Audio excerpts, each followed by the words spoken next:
ننتقل الآن إلى الحلقة الخامسة، نسمع ما قال كمال حيدري في الدقيقة 19 من الحلقة الخامسة. إذن عندما يقول موضوع في آخره يقول هو بيقول هذا الحديث غير صحيح. قلت ومما يدل على كذب هذا الحديث حديث أنه المهدي من ولد العباس عمي.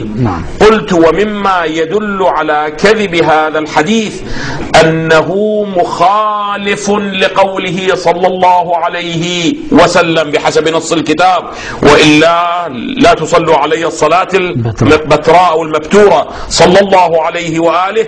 ما هو الحديث عن رسول الله؟ المهدي من عترتي من ولد فاطمة. أحسنت. أقول لإخواني الكرام، أين وجد كمال حيدري حديث لا تصلوا علي الصلاة البتراء؟ بل أن النبي صلى الله عليه وسلم قال من كذب علي متعمدا فليتبوأ مقعده من النار. فكيف يكذب على رسول الله صلى الله عليه وسلم؟